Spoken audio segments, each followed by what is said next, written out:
Hello students, welcome to one biology. आज start करते हैं 19.2 topic that is urine formation, class 11 biology का chapter number 19 excretory products and its elimination का second topic.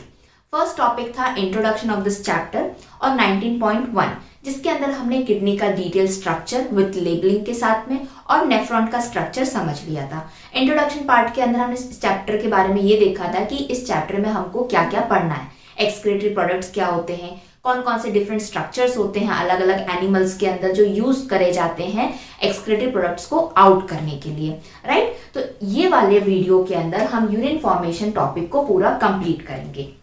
According to NCERT urine formation जो है वो 3 steps में पूरा कंप्लीट होता है, राइट। जो ये नेफ्रॉन है जो किडनी के अंदर प्रेजेंट होता है, यहीं पे एग्जैक्टली फिल्ट्रेशन प्रोसेस होती है।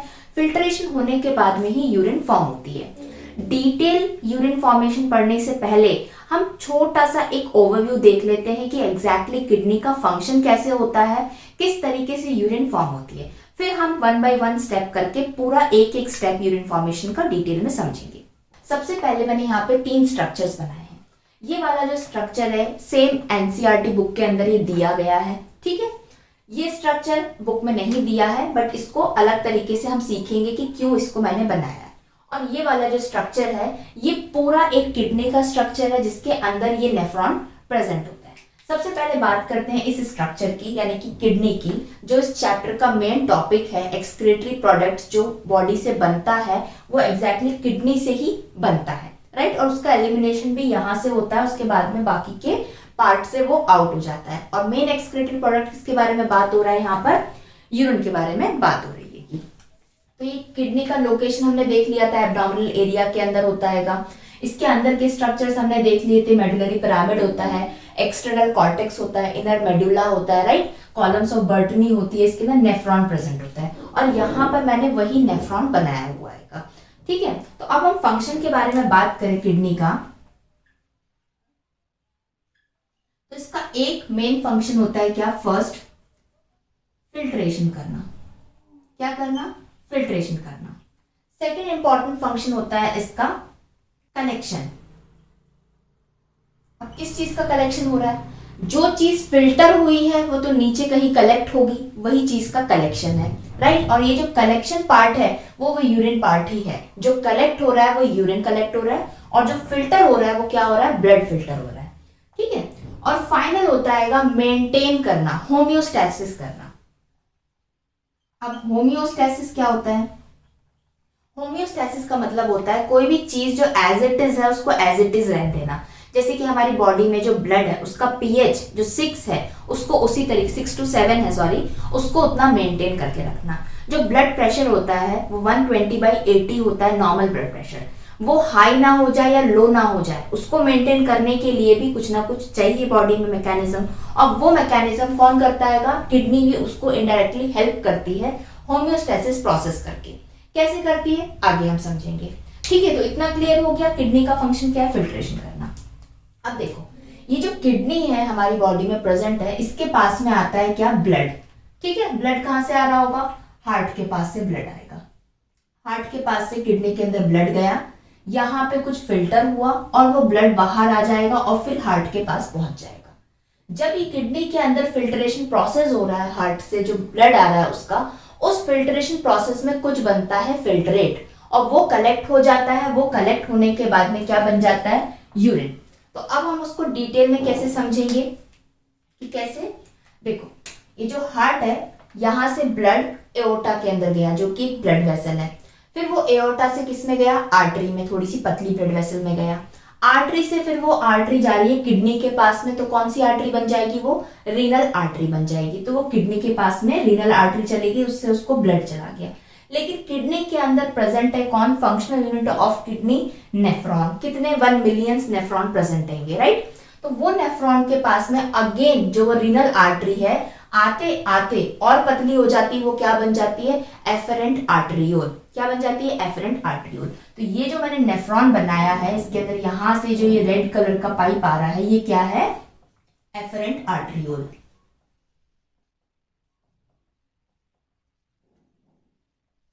एफरेंट आर्टरियोल क्या है, एक ब्लड वेसल है जो आर्टरी, रीनल आर्टरी और पतली हो गई है तो ये कैपिलरीज बन गई है। इस तरीके से रीनल आर्टरी एफरेंट आर्टरियोल से क्या आ जाएगा, ब्लड हार्ट से आ गया किडनी के अंदर, नेफ्रॉन तक पहुंच गया एफरेंट आर्टरियोल से। अब ये ब्लड ये बोमेन्स कैप्सूल से होते हुए फिर बाहर आएगा, क्योंकि फिल्ट्रेशन होने के बाद में किडनी से ब्लड को फिर से बाहर हार्ट के पास जाना है, तो ये एफरेंट आर्टरियोल से एंटर होता है नेफ्रॉन के अंदर, और इफरेंट आर्टरियोल से ये क्या हो गई, इफरेंट आर्टरियोल इससे बाहर हो जाता है। अब ये इफरेंट आर्टरियोल से यहां से वो बाहर हो गया, वेन से वो दोबारा हार्ट के पास में पहुंच गया।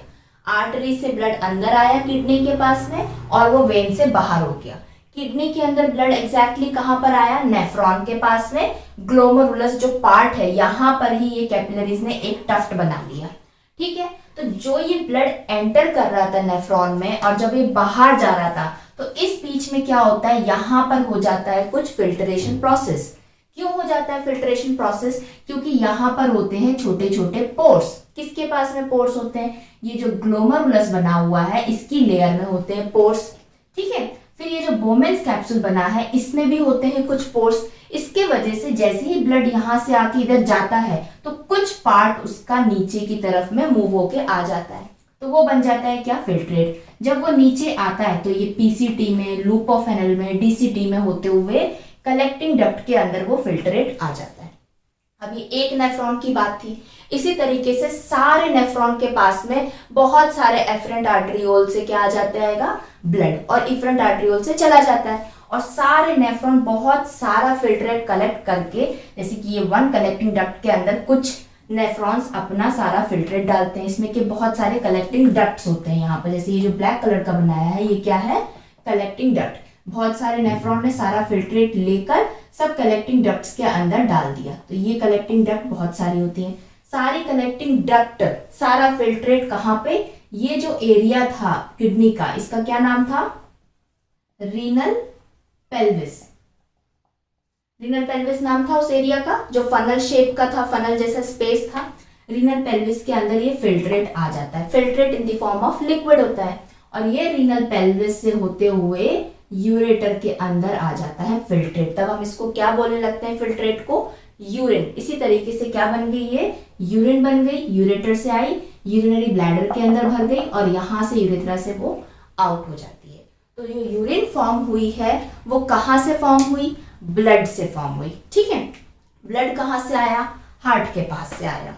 किसके पास आया, किडनी के पास आया। किडनी के अंदर कहां पर आया, नेफ्रॉन के पास में आया।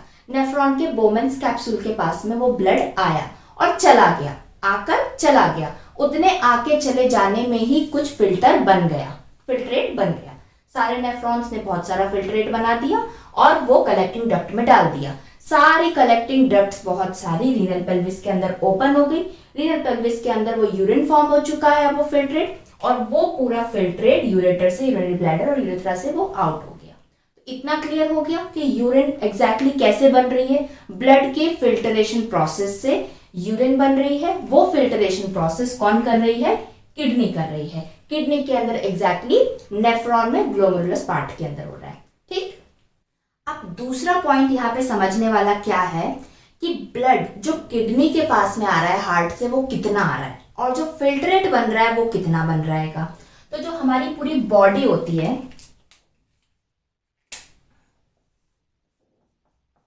ये एक ह्यूमन बॉडी है, इसके अंदर ब्लड कितना प्रेजेंट होता है, 5 लीटर से लेके 6 लीटर तक ब्लड प्रेजेंट होता है। ठीक है, 1 लीटर में कितना ml होता है, 1000 ml होता है। तो इसको हम ऐसे लिख सकते हैं 5000 ml टू 6000 ml ब्लड होता है एक ह्यूमन बॉडी के अंदर, राइट।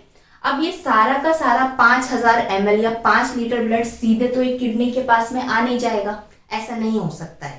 तो उसका कुछ अमाउंट ऑफ ब्लड जो होता है वो किडनी के पास जाता है।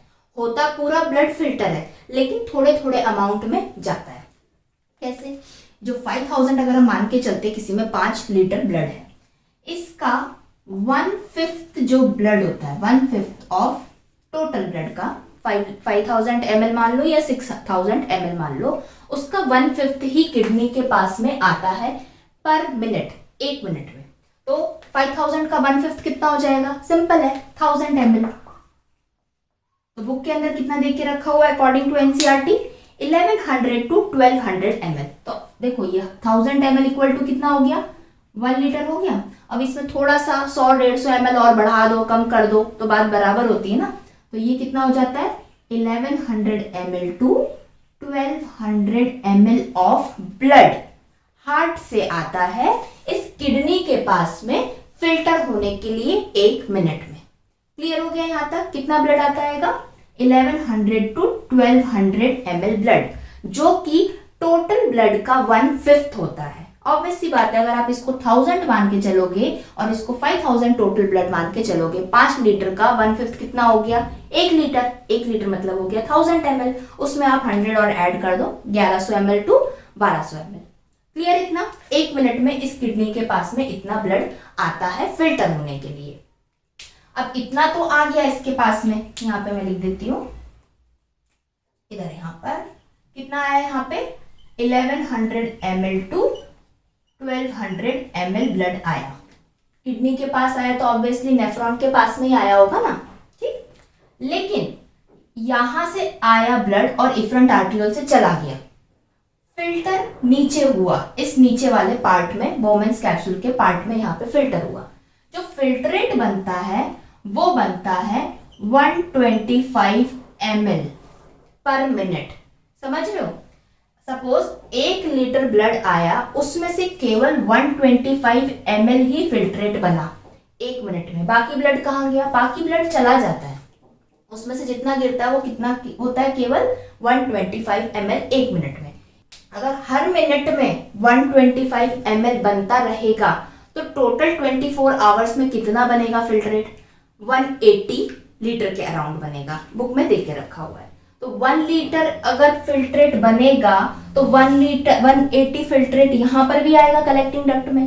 तो क्या हमारी बॉडी से 180 लीटर यूरिन प्रोड्यूस होती है पर डे में? नहीं होती है, हार्डली 1 से 1.5 लीटर की यूरिन होती है। तो इसका मतलब या तो ये गलत है, ये गलत तो हो नहीं सकता, ये करेक्ट है। तो होता क्या है, जो ये फिल्ट्रेट बनता है 125 ml का 1 मिनट में, और जो हर मिनट में 125 बनता है, यहाँ से 125 ml में से और पानी हम लोग फिर से निकाल लेते हैं। हम इन द सेंस यहाँ पे आसपास और सारी चीजें होंगी, वो उसमें से और पानी निकाल लेंगी, ताकि ये 125 ml का फिल्ट्रेट कलेक्टिंग डक्ट तक जाते जाते बहुत ही कम हो जाता है, काफी कम ml हो जाता है, जिससे कि पूरे दिन में जो 180 लीटर बन रहा था 125 ml के अकॉर्डिंग, अब वो बनता है 1 से 1.5 लीटर। उस चीज को हम डिटेल में समझेंगे। अभी के लिए इतना समझ में आ गया। हार्ट से ब्लड आया, किडनी के पास रीनल आर्टरी से एफरेंट आर्टरियोल बन गई, बर्मन्स कैप्सूल के पास नेफ्रॉन के अंदर आया, एफरेंट आर्टरियोल से एफरेंट आर्टरियोल में चला गया, ब्लड आया गया और वहां पे फिल्ट्रेट बन गया, पीसीटी, लूपोफाइनल, डीसीटी कलेक्टिंग डक्ट में कलेक्ट हो गया। बहुत सारी कलेक्टिंग डक्ट से रीनल पेल्विस में आया, यूरेटर में आया, वो यूरिन बन गई। ठीक है, तो ये था एक सिंपल सा यूरिन फॉर्मेशन का प्रोसेस। लेकिन अब यूरिन फॉर्मेशन को 3 स्टेप्स में क्यों डिवाइड किया गया, और वो 3 स्टेप्स कौन कौन सी है? वो 3 स्टेप है, फर्स्ट तो हो गई सिंपल सी कि ब्लड आ रहा है और क्या हो रहा है, फिल्टर हो रहेगा। तो फर्स्ट स्टेप क्या होगी यूरिन फॉर्मेशन की? फिल्ट्रेशन। ठीक है। सेकेंड स्टेप है रीएब्जॉर्प्शन।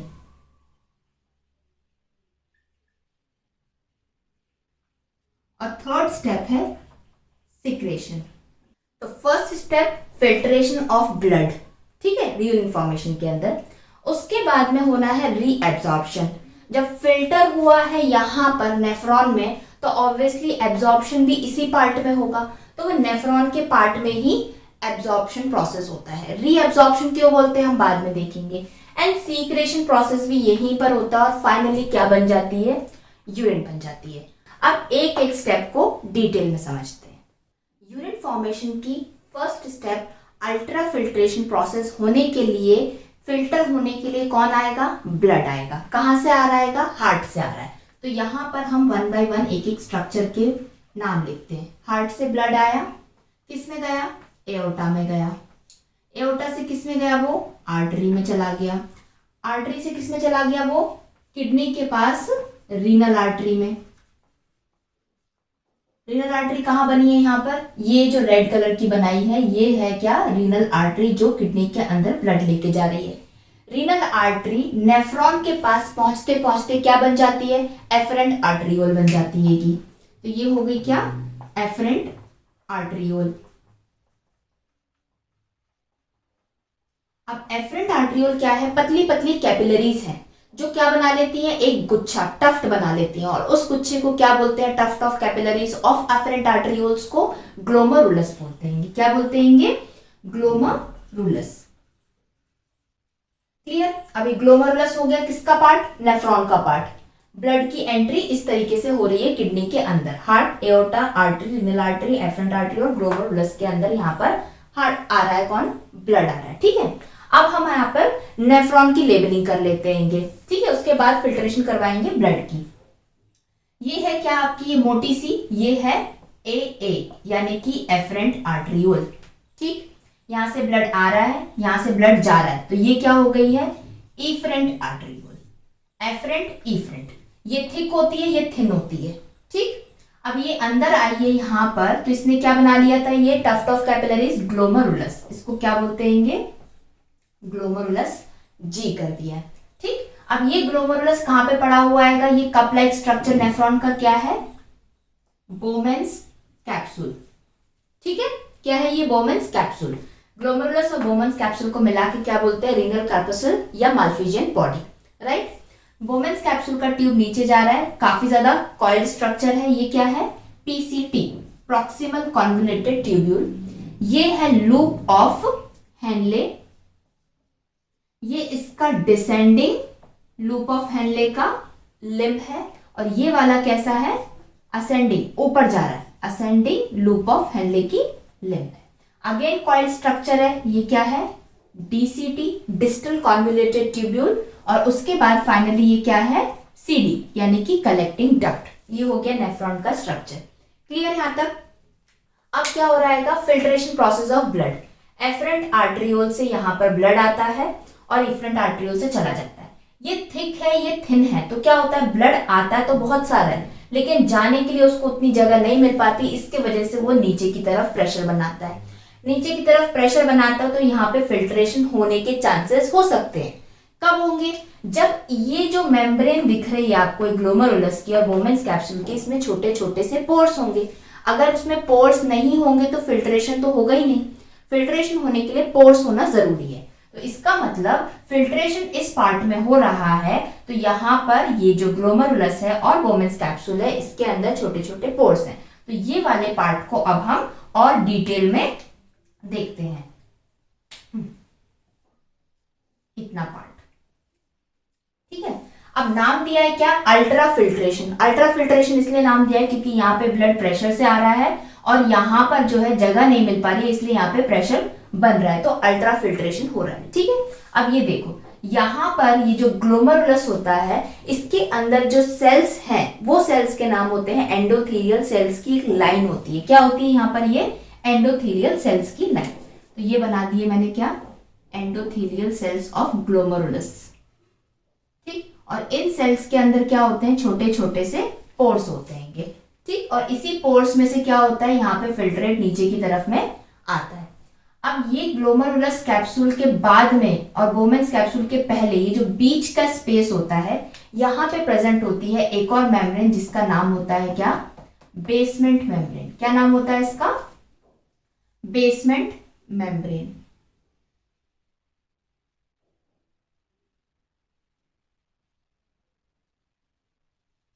क्लियर। तो जो ब्लड आया वो ग्लोमरुलस की एंडोथेलियम सेल्स के से पास होगा, उसके बाद बेसमेंट मेम्ब्रेन के पास आएगा, उसके बाद अगेन बोमेंस कैप्सूल की ये लेयर के पास में आएगा। तो ये जो बोमेंस कैप्सूल की लेयर होती है, ये होती है एपिथेलियल सेल्स की लेयर। कौन से सेल्स की, एपिथेलियल सेल्स की लेयर होती है। अब ये एपिथेलियल सेल्स जो है, इन्होंने अपना स्ट्रक्चर थोड़ा चेंज कर रखा है। इन्होंने अपना स्ट्रक्चर एक फीट के जैसे, पांव के जैसे बना के रखा है। कैसे बनाया है, ऐसा पांव के जैसे स्ट्रक्चर्स बना रखेंगे, और इसीलिए पांव को पॉडो एंड साइट मतलब सेल, तो इसको दूसरा नाम क्या होता है इनका, पोडोसाइट्स। तो पोडोसाइट्स क्या है, पोडोसाइट्स सेल्स हैं। किसके सेल्स हैं वो सेल्स है बोमेंस कैप्सूल की लेयर के, जो कि टाइप ऑफ एपिथेलियल सेल्स हैं, राइट। अब ये पोडोसाइट सेल्स को हम यहां पर अरेंज करते हैं, ठीक है, इस तरीके से। ये पोडोसाइट सेल्स की जो आगे की ये फिंगर्स हैं, ये टच कर रही है किसको, ग्लोमेरुलस की ये एंडोथेलियल सेल्स की लेयर को, इस तरीके से वो पकड़े हुए, ठीक है। और ये सेल्स आपस में पास पास नहीं होते, इनके बीच में क्या होती है, यहाँ पर स्पेस होता है, ये स्पेस है, ये स्पेस बन गया, और ये स्पेस का अलग नाम दे रखा है, इस स्पेस को बोलते हैं फिल्ट्रेशन स्लिट, या दूसरा नाम है इसका स्लिट पोर्स। तो इसका मतलब ग्लोमेरुलस की जो एंडोथेलियल की सेल की लेयर थी उसमें भी पोर्स थे, बेसमेंट मेम्ब्रेन से होकर आया फिल्ट्रेट, अगेन उसको जो एपिथेलियल सेल्स मिले पोडोसाइट्स जिनका नाम है, उसके बीच में भी जगह है, तो वहां पर भी उसको पोर्स मिल गए, जिसको क्या बोलते हैं, इतनी सी जगह को स्लिट पोर्स बोलते हैं। ये क्या हो गए, स्लिट पोर्स हो गए यहाँ पर। तो फिल्ट्रेट क्या होगा, जो ब्लड है एफरेंट आर्टरियोल से जो ब्लड आ रहा है वो एंडोथेलियल सेल्स की लेयर को क्रॉस करेगा, बेसमेंट मेम्ब्रेन को क्रॉस करेगा, देन पोडोसाइट सेल्स को क्रॉस करते हुए यहां पर ये वाले एरिया में बोमेन्स कैप्सूल के आ जाएगा। तो इस एरिया को क्या बोलते हैं, ल्यूमेन ऑफ बोमेन्स कैप्सूल, ठीक है। तो फिल्ट्रेट कहां पर आ गया, ल्यूमेन्स ऑफ बोमेन्स कैप्सूल में। अब हम देखेंगे कि ये जो फिल्ट्रेट है यहां पर आने के बाद में पीसीटी में जाएगा, लूप ऑफ हेल में जाएगा, डीसीटी में जाएगा, कलेक्टिंग डक्ट में हो जाएगा, ठीक। अब फिल्ट्रेट जो बना है, फिल्टर होके आया है ब्लड से, वो क्या है, फिल्ट्रेट की क्या कॉम्पोजिशन होगी। सिंपल सी बात है, ब्लड फिल्टर हो रहा है तो ब्लड के अंदर क्या होता है, ब्लड प्लाज्मा होता है, लिक्विड पार्ट होता है, और उसमें कुछ छोटे छोटे सब्सटेंस होते हैं, जैसे कि ब्लड सेल्स प्रेजेंट होते हैं, ग्लूकोज होता है, अमोनिया होता है, बहुत सारी चीजें होती है। जो फिल्टर होके आ रही है हम केवल वही पढ़ते हैं, ठीक है। तो यहां से तो आया ब्लड, यहां पे मैं लिख देती हूं, यहां से तो आया ब्लड और गया भी यहां से कौन, ब्लड। लेकिन जो यहां पे फिल्टर होकर आया है फिल्ट्रेट, उसमें प्रेजेंट है क्या चीजें, इसको मैं इधर लिख देती हूं,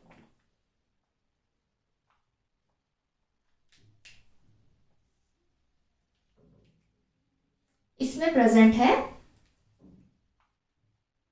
ग्लूकोज, छोटे छोटे से अमाइनो एसिड्स,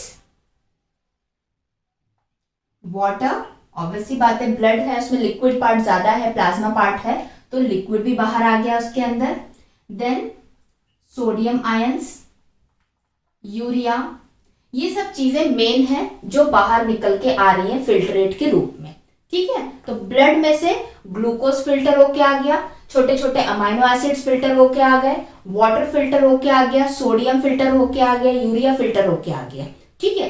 फिल्टर होके क्या नहीं आया, जो वापस एफरेंट आर्टरियोल से चले गए, वो चले गए क्या, ब्लड सेल्स, ठीक है।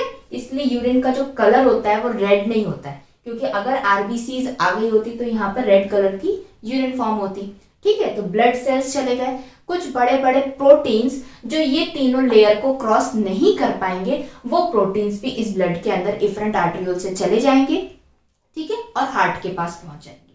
तो यहां तक क्लियर हो गया कि फिल्ट्रेट के अंदर क्या क्या आया, ब्लड में से ये सारी चीजें यहाँ पर आ गई है। तो यहाँ पर कंप्लीट हो गई first step of urine formation, that is ultra filtration, filtration of blood हो गया, ठीक। इसके पहले हमने अभी क्या पढ़ा था कि कितना ब्लड आएगा और कितना फिल्टर होकर आएगा, कितना फिल्ट्रेट बनेगा। तो पूरी बॉडी में 5 लीटर ब्लड में से उसका 1/5 यानी कि 1100 to 1200 ml of blood kidney के अंदर आएगा, ठीक है। तो फिल्टर होने के लिए भी उतना आएगा। आने के बाद में जो ये फिल्ट्रेट बना, जिसके अंदर glucose, amino acids, water, sodium, urea present थे, वो फिल्ट्रेट जो बनता है वो कितना था, 125 ml पर मिनट, ठीक है। कितना बन रहा था, 125 ml पर मिनट। और इस वैल्यू को क्या बोलते हैं, ग्लोमेरुलस फिल्ट्रेशन रेट, यानी कि amount of filtrate that is come out in the Bowman's capsule के ल्यूमेन में इन 1 मिनट आफ्टर अल्ट्रा फिल्ट्रेशन, ठीक है। अल्ट्रा फिल्ट्रेशन होने के बाद में जो अमाउंट ऑफ फिल्ट्रेट फॉर्म होता है 1 मिनट के अंदर, उसको क्या बोलते हैं, ग्लोमेरुलस फिल्ट्रेशन रेट, GFR, जिसकी वैल्यू कितनी है 125 ml पर मिनट, एक मिनट में। अगले फिर मिनट में कितनी बनेगी 125 ml बनेगी, फिर उसके अगले मिनट में कितनी बनेगी 125। अगर हर मिनट में 125 125 125 बनती रहेगी तो टोटल दिन में कितना बन जाएगा टोटल फिल्ट्रेट 180 लीटर। लेकिन हम लोग 180 लीटर तो यूरिन प्रोड्यूस नहीं करते एक दिन के अंदर, हार्डली 1 से 2 लीटर प्रोड्यूस करते हैं। तो 180 लीटर तो बन रही है, लेकिन निकल कितनी रहेगी 1 या 2 लीटर। तो इसका मतलब ये 180 लीटर में से कुछ वाटर ऐसा है जो फिर से वापस चला जा रहा है बॉडी के अंदर, यूरेटर में एज ए यूरिन बन के नहीं आ रहेगा। ठीक है, ये वाली वैल्यू करेक्ट है बिल्कुल, इतना फिल्ट्रेट बनता है हर मिनट के अंदर, पूरे दिन में इतना बन सकता है। अगर सेकेंड प्रोसेस नहीं होगी दैट इज रीएब्सॉर्प्शन। तो यहाँ पर जो मैंने पहले बताया था कि 180 लीटर नहीं बनना चाहिए, तो क्यों नहीं बनना पड़ता है या क्यों नहीं बनता है, क्योंकि किडनी के अंदर यूरिन फॉर्मेशन में अल्ट्रा फिल्ट्रेशन होने के बाद में रीएब्सॉर्प्शन प्रोसेस होता है। तो रीएब्सॉर्प्शन अब किसका होगा यहाँ पे, ऑब्वियस सी बात है लिक्विड पार्ट का होगा, क्योंकि हम लोग को कितना चाहिए 1 to 2 लीटर, और कितना बनने की हो सकता है, कितना बन सकता है 180 लीटर। देख रहे हो 1 से 2 लीटर चाहिए और 180 लीटर बन रहा है पूरे 24 घंटे में। तो हम लोग को ये 180 लीटर में से पानी वापस बॉडी को देना पड़ेगा। तो सेल्स क्या करेंगे, फिल्टर करते हैं तो लेते कैसे हैं, एब्जॉर्ब करके लेगा, तो दोबारा से वो एब्जॉर्ब करेगा। अब देखो जो फिल्ट्रेशन प्रोसेस था वो नेफ्रॉन के ग्लोमेरुलस पार्ट में यहाँ पर हो गया, क्योंकि इसमें पोर्स थे इसकी मेम्ब्रेन में, ठीक है, और यहाँ पर ल्यूमेना बेसी बोवेन्स कैप्सूल में आ गया। ठीक है, अब जो ये वाला पार्ट बचा नीचे नेफ्रॉन का, अब इसके अंदर क्या प्रोसेस होगा, रीएब्सॉर्प्शन का प्रोसेस होगा। तो ये वाला पॉइंट अब आप समझ में आया कि रीएब्सॉर्प्शन प्रोसेस सेकंड वाला पॉइंट क्यों होगा, क्योंकि जो फिल्ट्रेट बन रहा है अब इसके अंदर से और चीजें ऐसी हैं जो वापस इसमें से निकल जाएंगी। अब देखो यहाँ से ये फिल्ट्रेट आ रहा है पीसीटी के अंदर, लूप ऑफ हैंडल के अंदर जा रहा है, डीसीटी में जा रहा है। अब यहाँ से रीएब्सॉर्प्शन होना है, यानी कि इस पीसीटी के ट्यूब में से और वाटर को बाहर निकालना है, हम लोग को चाहिए। लूप ऑफ हैंडल में से मुझे निकालना है, डीसीटी में से निकालना है। ठीक है, अब निकाल तो लेंगे, लेकिन वो जाएगा कहाँ पर, यहाँ पे क्या पड़ा हुआ है, यहाँ पे कोई स्पेस है, वो स्पेस में तो जाएगा नहीं, कुछ चीज होना चाहिए जिसके पास जाएगा। तो सिंपल सी बात है, ब्लड में से आया था तो ये ब्लड में ही वापस जाएगा जो एक्स्ट्रा है। ठीक है, तो यहाँ पर जो फिल्ट्रेट बनाता है glucose, amino acid, water, sodium, urea, इसमें से काफी सारा ग्लूकोज, अमाइनो एसिड, वाटर दोबारा ब्लड में चला जाएगा। तो अब देखो आप बोलोगे कि ब्लड तो यहाँ एफरेंट आर्टरियोल से आया और एफरेंट आर्टरियोल से चला गया, अब यहाँ पर तो ब्लड है नहीं कहाँ पर, तो ये किसको देगा। तो क्या होता है, ये जो एफरेंट आर्टरियोल है यहाँ पे जो मैंने इनकम्प्लीट बनाई है, अब वो क्या करती है, ये एफरेंट आर्टरियोल इस तरीके से आती है, डीसीटी के आसपास में, डिस्टल कॉन्वोल्यूटेड ट्यूब्यूल्स के आसपास में ऐसा पूरा नेटवर्क फॉर्म करती है। ये क्या है, ये ब्लड वेसल्स है। ठीक है, फिर लूप ऑफ हेनले के पास में पूरा ऐसा नेटवर्क बनाती है, फिर पीसीटी के पास में जाती है, और ये पीसीटी के पास में यहाँ पे उसने पूरा नेटवर्क बना दिया। किसने बना लिया, ब्लड वेसल ने, किसने, एफरेंट आर्टरियोल ने। ठीक है, एफरेंट आर्टरियोल डीसीटी के पास में, लूप ऑफ हेनल के पास में, पीसीटी के पास में, और फिर वो यहाँ से वेन से, रीनल वेन से, किडनी से बाहर हो जाती है। यहाँ पे समझ में आ रहा है, इतना क्लियर हो रहा है। देखो यहाँ रीनल आर्टरी से ब्लड आया, यहाँ पर ग्लोमेरुलस में बोवेन्स कैप्सूल के पास में एफरेंट आर्टरियोल से एंटर किया, एफरेंट आर्टरियोल से बाहर गया, ये डीसीटी के पास में मूव हुआ, लूप ऑफ हेनल में मूव हुआ, पीसीटी में मूव हुआ, फिर यहाँ से छोटे छोटे रीनल वेन्यूल्स के अंदर चला जाता है, और फिर वो एक वेन बन जाती है और रीनल वेन बन के बाहर हो जाता है ब्लड, और ये दोबारा हार्ट के पास में पहुंच जाता है। तो इसीलिए जो ये स्ट्रक्चर यहाँ पे ओपन करके बनाया बुक में, ऐसा नेफ्रॉन नहीं होता है। एग्जैक्टली जो नेफ्रॉन होता है उसका ये वाला पार्ट जो होता है बोवेन्स कैप्सूल का, ग्लोमेरुलस का, उसी के पास में ये डीसीटी पार्ट होता है, और पीसीटी पार्ट यहाँ पर होता है। क्यों, क्योंकि जो ब्लड वेसल्स आ रही है एफरेंट आर्टरियोल से, वो पहले डीसीटी के पास में जाती है और लूप ऑफ हेनले के पास में, फिर पीसीटी के पास में। क्लियर। तो अब ये जो पूरा ब्लड का यहाँ पे नेटवर्क बना है कैपिलरीज का, इसका अलग नाम है। डीसीटी और पीसीटी के पास में जो भी ब्लड वेसल्स हैं, इनको मिला के क्या बोला जाता है, पेरीट्यूबुलर कैपिलरीज। पेरी मतलब आसपास, पूरा चारों तरफ का एरिया, किसका, ट्यूबुलर, ट्यूबुलर कौन है? ये ट्यूबुलर पार्ट है, proximal convoluted tubule, sorry DCT, distal convoluted tubule, PCT proximal convoluted tubule. Tubule के पास का जो एरिया है पेरिट्यूबुलर कैपिलरीज। कहां से आई है? ये इफरेंट आर्टरियोल था, वो यहां से घूमकर आ गया। ठीक, अब जो यहाँ पे लूप ऑफ हेनिल के अंदर ये जो आ रही है ब्लड वेसल कैपिलरी जो है, इसका नाम क्या दे दिया है? वासा रेक्टा। तो वासा रेक्टा क्या है? वासा रेक्टा इफरेंट आर्टरियोल है, ठीक है, जो लूप ऑफ हेनिल के आसपास में जा रही है। पेरिट्यूबुलर कैपिलरीज क्या है? इफरेंट आर्टरियोल है, जो पीसीटी और डीसीटी के पास में मूव हो रही है। क्यों मूव हो रही है? क्योंकि जो फिल्ट्रेशन प्रोसेस था, अल्ट्रा फिल्ट्रेशन, वो एक दिन में 180 लीटर बना रहा है। 180 लीटर बॉडी से निकल जाएगा तो हमारे पास कुछ नहीं बचेगा, तो इसीलिए मुझे वापस देना है लिक्विड को, जो बहुत सारा यहाँ पे फिल्टर होके आ गया है ल्यूमन के अंदर, वोमेन्स कैप्सूल के। तो वापस करने के लिए ब्लड चाहिए। ब्लड कहाँ आएगा? ऐसे तो मूव होगा नहीं, ब्लड वेसल्स में मूव होगा। तो वो ब्लड वेसल्स डीसीटी के पास में भी है, लूप ऑफ हेनिल के पास में भी है, पीसीटी के पास में भी है। अब ये जो फिल्ट्रेट है यहां से मूव होके पीसीटी के पास में आएगा, पीसीटी से फिर जो काम की चीज नहीं है वो दोबारा इस ब्लड वेसल्स के अंदर चली जाएगी। लूप ऑफ हेनिल में फिर फिल्ट्रेट आ रहा है, फिर ये ब्लड वेसल्स उसमें से कुछ चीजें निकाल लेगी, डीसीटी कुछ चीजें निकाल लेगी, लास्ट में कलेक्टिंग डक्ट में बहुत कम अमाउंट में फिल्ट्रेट जाएगा। इसीलिए फिर पूरे दिन में केवल 1 से 2 लीटर ही यूरिन फॉर्म होगी। तो यहां तक क्लियर हो गया कि रीअब्जॉर्प्शन के अंदर एग्जैक्टली क्या हो रहा है। जो अल्ट्रा फिल्ट्रेशन में फिल्ट्रेट बना था उसमें से फिर से चीजें वापस ब्लड को चली जाएगी। अल्ट्रा फिल्ट्रेशन में ब्लड से चीजें बोमेन्स कैप्सूल के ल्यूमन में आ रही थी फिल्टर होके, राइट। रीअब्जॉर्प्शन के अंदर जो ल्यूमन ऑफ बोमेन्स कैप्सूल के अंदर फिल्ट्रेट था उसमें से PCT, loop of Henil and DCT में से चीजें फिर से वापस ब्लड को चली जाएगी, ठीक। तो वो हो जाएगा रीअब्जॉर्प्शन। अब क्या क्या चीजें वापस जाएंगी? देखो, ग्लूकोज आया, ग्लूकोज वापस जाएगा, अमाइनो एसिड्स आए छोटे छोटे, वो भी जा सकते हैं, वाटर भी जाएगा, वाटर तो सबसे ज्यादा जाएगा क्योंकि 180 लीटर नहीं बनाना है, सोडियम, यूरिया, ये भी वापस जाएगा। अब आप सोचोगे कि ये जब वापस जाना ही है तो इसमें से आया क्यों? वो आया इसलिए क्योंकि यहां से वो होकर जा रहा था, लेकिन यहाँ का पाइप हो गया पतला, इफरेंट आर्टरियोल का यहाँ था मोटा, तो यहाँ प्रेशर बन गया, प्रेशर तो बना और ऊपर से इस जो मेम्ब्रेन थी ग्लोमेरुलस की, वोमेन्स कैप्सूल की, उन सब के अंदर पोर्स थे, तो फिल्ट्रेट बन गया। अपनी मर्जी से नहीं बना, यहाँ पे प्रेशर फॉर्म हुआ इसलिए फिल्ट्रेट बन गया। तो ये थे बेचारे छोटे छोटे, तो ये निकल आ गए बाहर। अब इनका सब बाहर निकल आएंगे तो हमारी बॉडी को ग्लूकोज ही नहीं मिलेगा, अमाइनो एसिड नहीं मिलेगा, वाटर नहीं मिलेगा, तो इनको दोबारा वापस भेजेंगे। इसीलिए पीसीटी ने बोला मैं भी कुछ दे देता हूँ, लूप ऑफ हेनिल ने बोला मैं भी कुछ भेज देता हूँ ब्लड को, डीसीटी बोला मैं भी कुछ भेज देता हूँ, क्योंकि अगर कलेक्टिंग डक्ट के पास तक पहुंच गया तो वो बाकी चीजों को वापस नहीं देगा ब्लड को।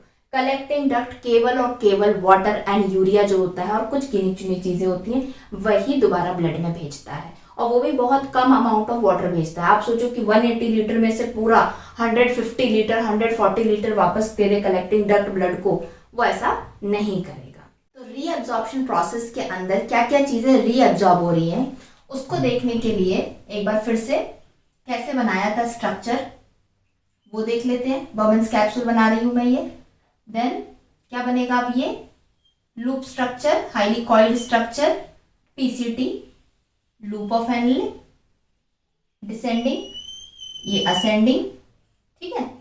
ये हो गई क्या डीसीटी, और ये कहां ओपन हो जाएगी डीसीटी? कलेक्टिंग डक्ट के अंदर, ठीक। यहां से कौन आ रही है? एफरेंट आर्टरियोल आ रही है, काफी थिक है वो।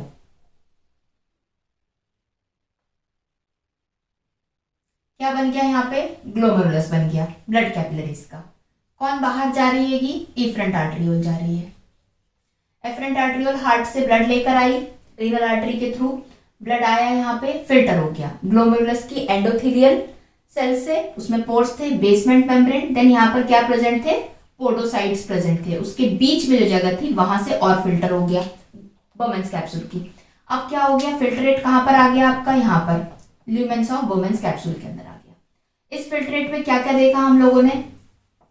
ग्लूकोज था, अमाइनो एसिड्स थे, सोडियम सॉल्ट्स थे, वाटर था, यूरिया था, ठीक है, और बहुत सारे कंपोनेंट्स हैं, इंपॉर्टेंट ये है, ठीक। देन उसके बाद में क्या बताया, रीअब्जॉर्प्शन होना है। क्यों होना है पहले हमने सीख लिया। अब रीअब्जॉर्प्शन कैसे होगा, ये फिल्ट्रेट यहाँ मूव होता रहेगा।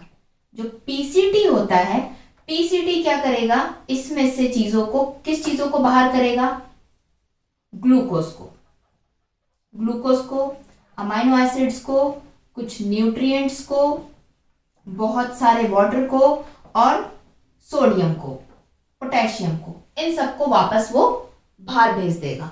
बाहर वो भेजेगा, एब्जॉर्ब कौन करेगा, ब्लड वेसल्स जो है वो एब्जॉर्ब करेंगी, तो रीअब्जॉर्प्शन प्रोसेस होगा। अब पीसीटी ने बाहर तो भेज दिया, फिल्ट्रेट बन के इसके अंदर पड़ा है ये वाला मैटर पूरा, ये यहाँ पे मूव हो रहा है, लेकिन अब वो पीसीटी से बाहर आ जाएगा।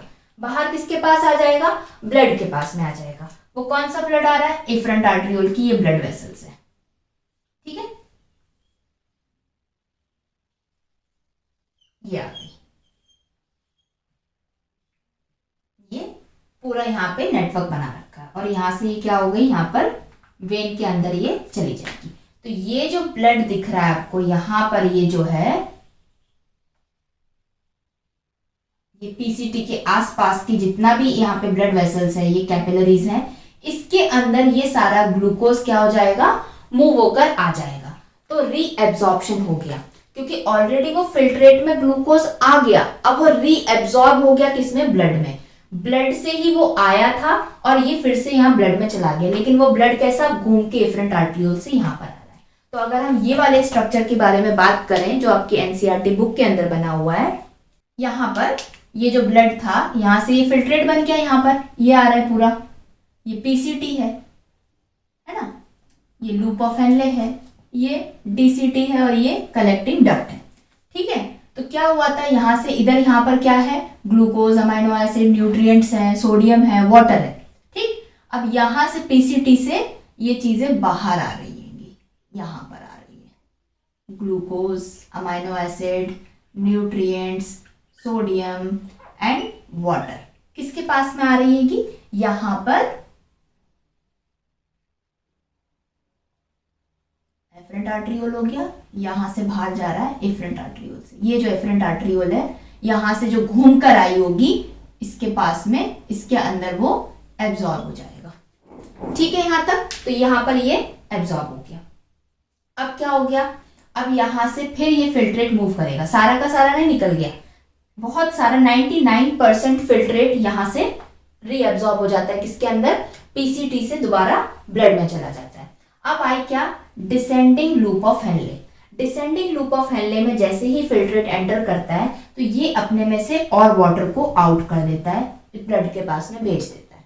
और जब फिल्ट्रेट अब कहाँ पहुंच गया, वो असेंडिंग लूप ऑफ हेनले के अंदर, तो ये वाली जो होती है, यहां पर वाटर बिल्कुल भी बाहर नहीं आता। इट मीन्स जो डिसेंडिंग लूप ऑफ हेनले होती है वो परमिएबल टू वाटर होती है, असेंडिंग लूप ऑफ हेनले जो होती है वो इम्परमिएबल टू वाटर होती है। ये परमिएबल है पीसीटी, इसीलिए उसके अंदर जो फिल्ट्रेट मूव हो रहा था, उसके अंदर जो पानी था, वो परमिएबिलिटी के कारण ही बाहर आ गया और ब्लड वेसल्स में चला गया, ब्लड के अंदर वो पानी चला गया।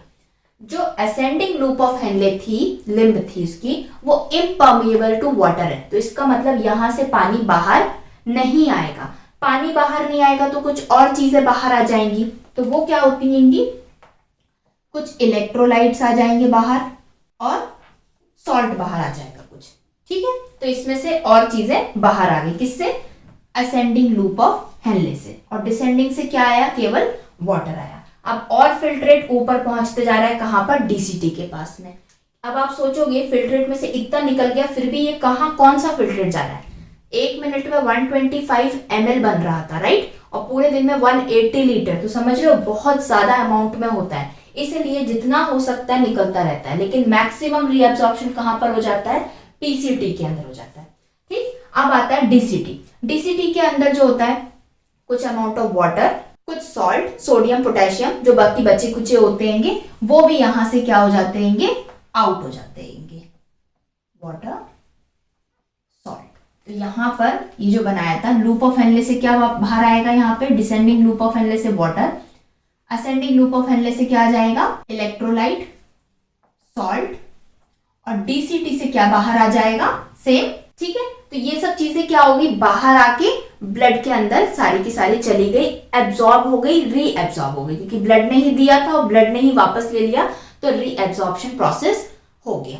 क्लियर यहां तक कि रीएब्जॉर्प्शन के अंदर क्या हुआ। तो इसमें इंपॉर्टेंट क्या है, पीसीटी के अंदर प्रॉक्सिमल कॉन्वोल्यूटेड ट्यूब्यूल में से क्या क्या रीएब्जॉर्ब हो रहा है ब्लड के अंदर, कितना कितना हो रहा है। 99% फिल्ट्रेट यहां से बाहर आ जाता है ब्लड के पास में, glucose, amino acid, nutrient, water, sodium, potassium.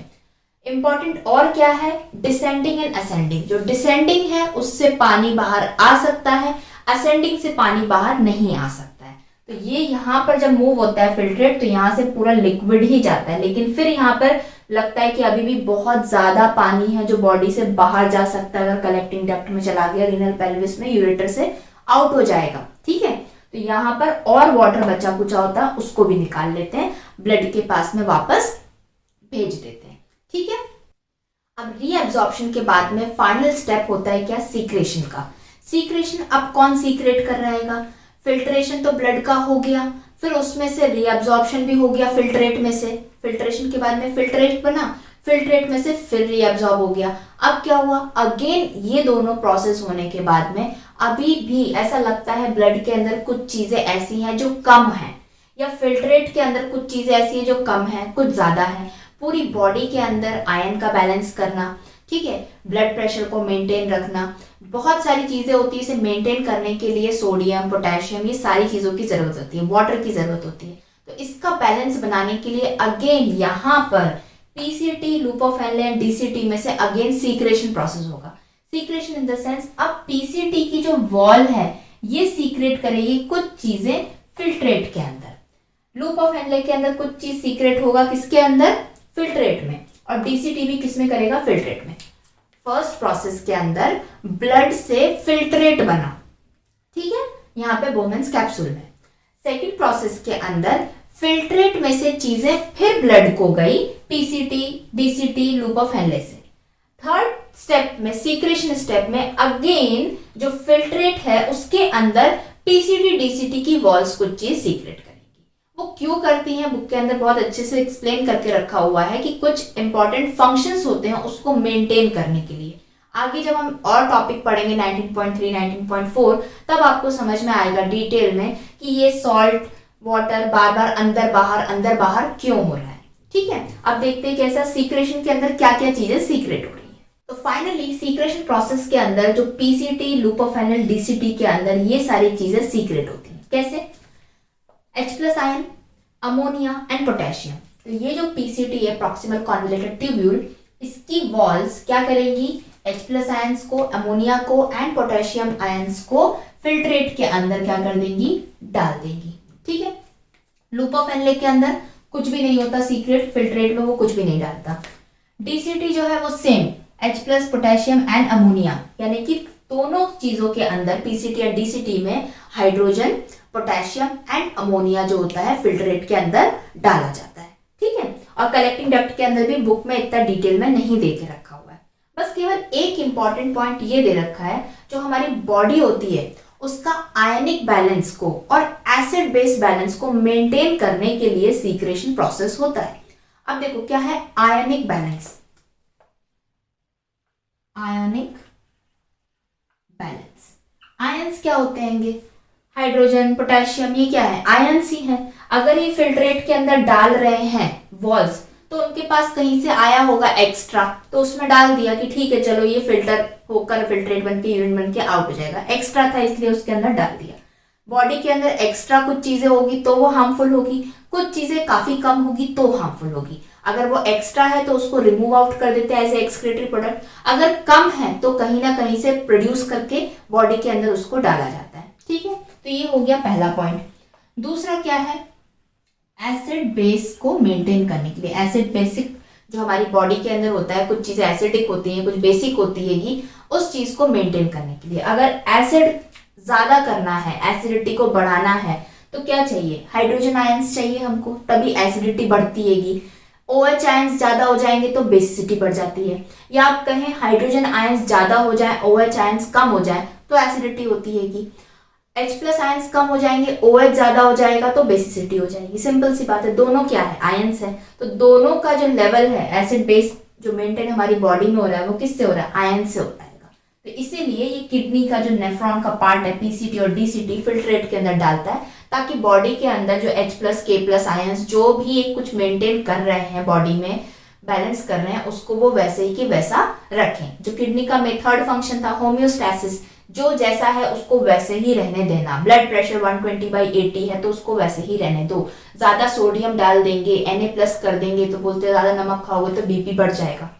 नमक में क्या होता है, NaCl होता है। सोडियम हुआ, बॉडी में ज्यादा सोडियम आ जाएगा तो बीपी बढ़ेगा ना, तो क्या करेगी हमारी किडनी, सोडियम को बाहर फेंकेगी। तो यहाँ पर यही तो हो रहा था, फिल्ट्रेट आया था, क्या आया था, फिल्ट्रेट के अंदर सोडियम आ गया, लेकिन ज्यादा ही सोडियम आ गया बहुत सारा, तो बिल्कुल ही बीपी डाउन हो जाएगा। तो भाई फिर से वापस कर दो ब्लड को, लेकिन फिर ज्यादा आ गया, फिर इसको अंदर कर दो। तो ये चीजें चलती रहती हैं इसके अंदर, ताकि हमारी बॉडी में जो भी चीज है वो मेंटेन हो सके। तो यहाँ पे कंप्लीट हो गया आपका 19.3 यूरिन फॉर्मेशन की तीनों steps, ultra filtration, reabsorption, secretion. ठीक है, कैसे इसको याद करना है यूरिन फॉर्मेशन को। यूरिन फॉर्म हो रही है, फिल्ट्रेट है, लिक्विड है, तो किसी चीज से बनेगी। लाइक जैसे चाय बनती है, चाय के लिए क्या चाहिए, दूध चाहिए, पानी चाहिए, दोनों को मिक्स करते, चाय पत्ती शक्कर डालते, उबालते हैं, अदरक डाल दिया, छान दिया, फिल्टर करके तब जाके चाय बन गई। तो सेम यहाँ पे जो यूरिन बन रही है वो किससे बन रही है, ब्लड से बन रही है। ब्लड में किससे बन रही है, उसका जो लिक्विड पार्ट है उसमें से बन रहा है। तो वो ब्लड आ जाता है कहाँ पे, किडनी के पास में।